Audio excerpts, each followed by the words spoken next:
నమస్కారం.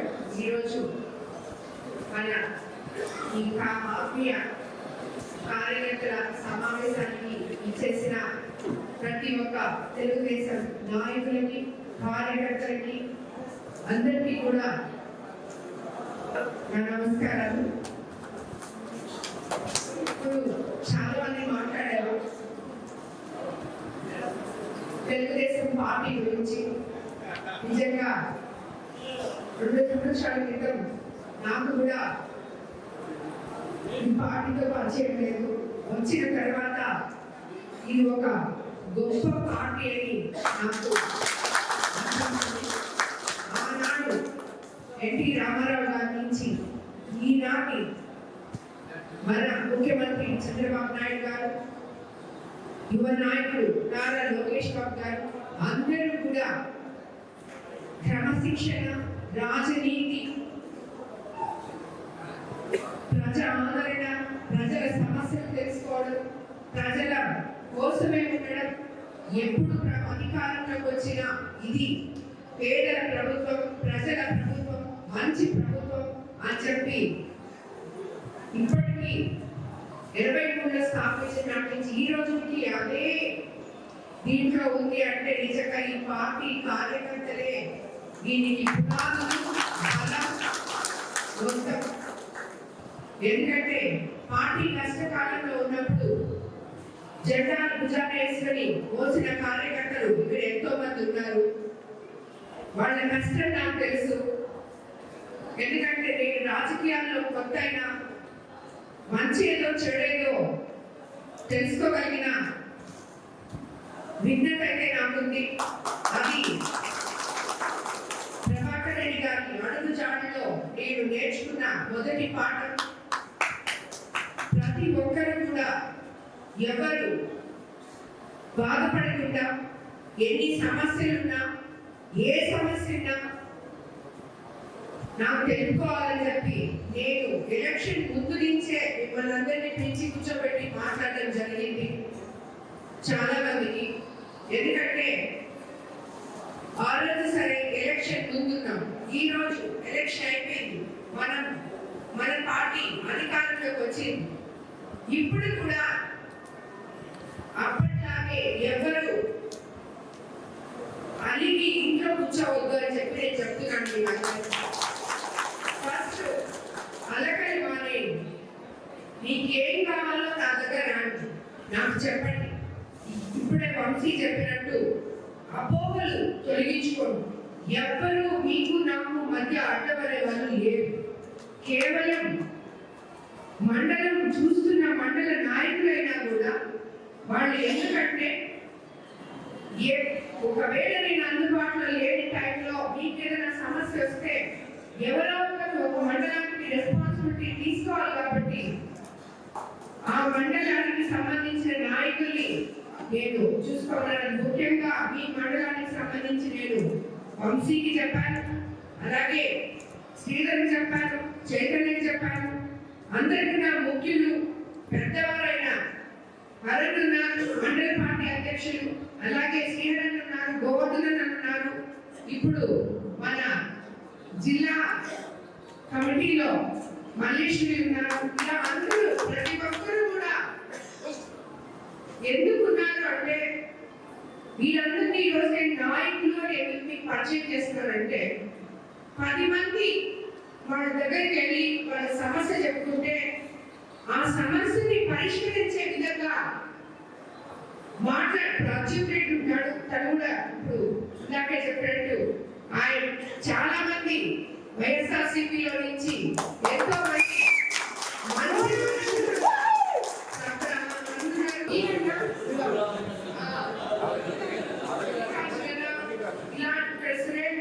వీళ్ళందరూ చాలా మంది ఉన్నారు. వాళ్ళందరినీ మన పార్టీలో చేరిన తర్వాత నేను గమనించింది ఏంటంటే వాళ్ళందరూ కూడా ప్రజల కోసం, ప్రజల సమస్యల కోసం పరితపించే వాళ్ళని చెప్పి నేను వాళ్ళందరినీ చూసి ఆ రోజు మన పార్టీలో వాళ్ళని చేర్చుకోవడం జరిగింది. ఎందుకంటే నాయకులు అన్న ప్రతి ఒక్కరు కూడా ప్రజా సమస్యల కోసం పోరాడాలి అని నేను అనుకుంటాను. ముందు ప్రజల సమస్యలు తెలుసుకొని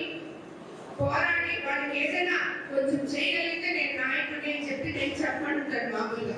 అందుకనే మన గ్రామ పార్టీ అధ్యక్షులు కానీ కార్యదర్శులు కానీ ప్రతి ఒక్కరికి అదే చెప్తారు. లేదు మామూలు నాయకులు కూడా నేను నాయకుడిని అంటే సరిపోదు, మీ ఊళ్ళల్లో మీరు పనిచేయాలి, మీరు అప్పుడే మీరు నాయకులు అని చెప్పి నేను వీళ్ళందరికీ కూడా చెప్తా ఉంటాను.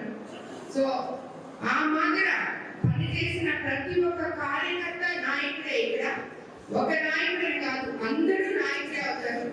కాబట్టి రాబోయే రోజుల్లో మీరందరూ ఎలక్షన్స్ గురించి మాట్లాడారు, కానీ నేను ఎలక్షన్స్ గురించి మాట్లాడను. ఎందుకంటే ఇంతమంది విడవలూరులో మండలంలో అందరూ పార్టీలో ఒకే వైపు ఉన్నారు. ఇంకో పార్టీ అనేది లేనప్పుడు మరి ఎలక్షన్ గురించి నేను ఆలోచించాల్సిన అవసరం లేదు. ఈ రోజు మిమ్మల్ని ఇంతమందిని ఇక్కడ ఈ ఆత్మీయ సమావేశానికి చూడడం నాకెంతో చాలా సంతోషంగా ఉంది. మీరు కూడా ఎవరు కూడా ప్రతి గ్రామంలో ఉన్న నాయకులు నలుగురు ఉంటే, ఒక సమస్య ఉంటే కూర్చొని మాట్లాడుకోండి. ఆ సమస్య తప్పకుండా తీరిపోదు. కూర్చొని మీరు మాట్లాడుకోకుండా ఒకరికి తెలియకుండా ఇంకొకరు అపోహలు మనసులో పెట్టుకుంటే అలిగితే మీ సమస్యలు తీరవు. ఫస్ట్ మీరు కూర్చోండి, మీరు మాట్లాడుకోండి. మీ దగ్గర అది కుదరకపోతే మండల పార్టీ నాయకుల దగ్గర కూర్చోండి, మాట్లాడుకోండి. అది కూడా మీకు వీలు కాకపోతే నా దగ్గర రండి, నేను మీ సమస్య తీరుస్తాను. నేను ఉన్నదే మీకు పనిచేయడానికి, మీ సమస్యలు తీర్చడానికి.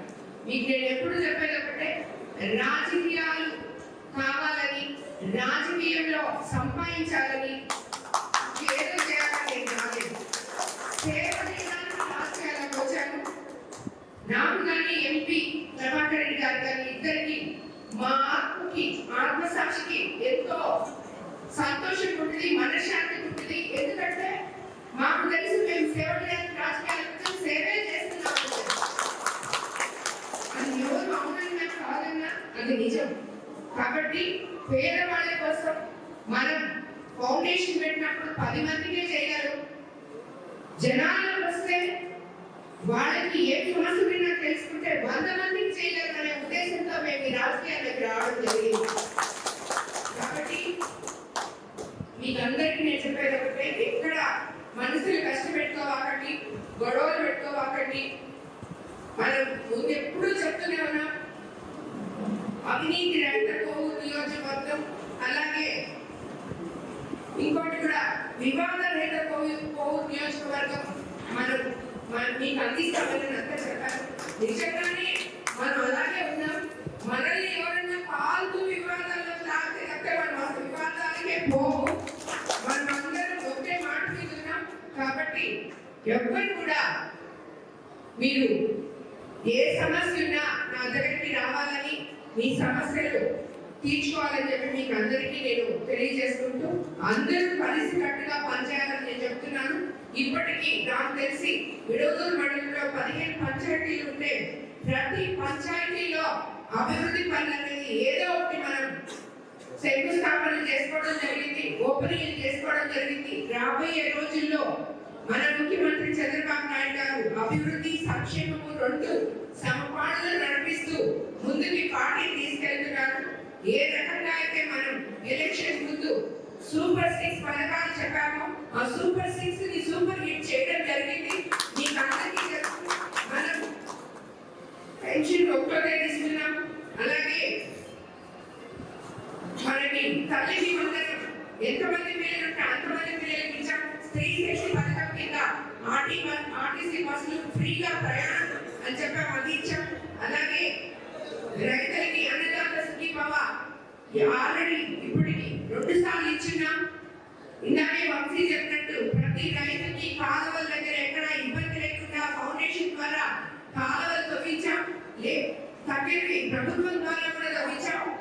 అదే కాకుండా పోయినసారి మనం ధాన్యం కొనుగోలు సమయంలో సీనియర్లు ఉన్నారు, ముందుకు వచ్చారు, నన్ను తీసుకెళ్ళి అప్పుడు నాకు మరీ కొత్త తీసుకెళ్ళి కలెక్టర్ దగ్గరికి అందరి దగ్గరికి తీసుకెళ్ళి మనకి ఇది కావాలమ్మా, మనకి ఇది అడగాలమ్మా అని చెప్పారు. ఆయన దారిలో ఈరోజు మనం అవి కొద్ది తెలుసుకొని ముందుగానే ఈసారి మన ధాన్యం కొనుగోలు టైంకి ముందుగానే కొనుగోలు కేంద్రాలు ఏర్పాటు చేసుకుంటాం. ధాన్యం కొనుగోలుకి బఫర్ పెట్టుకొని వచ్చే పంటకు కూడా కొంచెం మనకి మార్జిన్ ఉండేటట్టు చేసుకుంటాం. చేసుకుంటాం, రైతులకి ఎక్కడ ఇబ్బంది రాని కూడా చూస్తానని చెప్పి మీకందరికీ కూడా నేను మాటిస్తున్నాను. అసెంబ్లీ ఉంది, ఈ విషయం మన ముఖ్యమంత్రి సీఎం చంద్రబాబు నాయుడు గారి దృష్టికి కూడా తీసుకెళ్తాం. అలాగే మినిస్టర్ దగ్గర కూడా తీసుకెళ్ళి దీనికి సరైన పరిష్కారం కూడా చేస్తామని చెప్పి మీకు అందరికీ నేను తెలియజేసుకుంటున్నాను. అలాగే ఇంకొకటి, ఇక్కడ చాలా మంది యువకులు ఉన్నారు కార్యకర్తల్లో, మీరందరూ కూడా ఐటీడీపీ యాప్ లో ఉన్నారనుకుంటాను నేను. చాలా మంది ఇక్కడ రవి ఉన్నాడు, ఎప్పుడు యాక్టివ్ గా ఉంటాడు. రవి ఉన్నాడు ఇక్కడ, ఎప్పుడు యాక్టివ్ గా ఉంటాడు ఐటీడీపీలో. మిగతా యువకులు కూడా వారానికి 7 సాయంత్రం 1 గంట ఎప్పుడు ఫోన్లు మీ చేతుల్లో ఉంటాయి కదా. మన పార్టీలో ఏవైతే మన ప్రభుత్వంలో పథకాలు అయితేనేమి, సంక్షేమం అయితేనేమి, అభివృద్ధి అయితేనేమి ఏం చేస్తున్నామో అవన్నీ కూడా అప్లోడ్ చేయండి. అలాగే వైఎస్ఆర్సీపీ చేస్తున్న మన మీద చేస్తున్న సోషల్ మీడియాలో తప్పుడు ప్రచారం చేస్తున్నానికి తిప్పి కొట్టండి అని చెప్పి మిమ్మల్ని కూడా నేను కోరుకుంటాను. కూడా ఇలాగే తెలియజేసుకుంటున్నాను. ఈ రోజు మీకు అందరికీ నేను ఒకటే చెప్పదలుచుకున్నాను, ఎంతో మంది నాయకులు ఇక్కడ ఉన్నారు. ఈ రోజు వాళ్ళందరికీ కూడా మరోసారి నమస్కరించుకుంటున్నాను. అలాగే ముందు ఈ రైతుల సమస్యలు ఇవన్నీ కూడా తీర్చడానికి మన రైతు సంఘ అధ్యక్షుడు ఉన్నారు. అలాగే ఇక్కడ ఉన్న ప్రతి ఒక్క నాయకుడు రైతు సమస్యలు ఏమైనా బాణలు ఉన్నారు. వీళ్ళందరూ కూడా రైతు సమస్యలు ఏమైనా ఉంటే అవన్నీ నా దృష్టికి తీసుకురావాలని, నన్ను గైడ్ చేయాలని చెప్పి కూడా మీకు అందరికీ నేను పెద్దవాళ్ళకి అందరికీ కూడా నేను ఇక్కడ తెలియజేసుకుంటున్నాను. కాబట్టి ఈ విడవలూరు మండల కార్యకర్తలు, నాయకులు ఇలాగే ఐకమత్యంతో ఎప్పుడు విడవలూరు మండలంలో కలకల్లాడుతూ ఉండాలని చెప్పి మిమ్మల్ని అందరినీ కోరుకుంటున్నాను.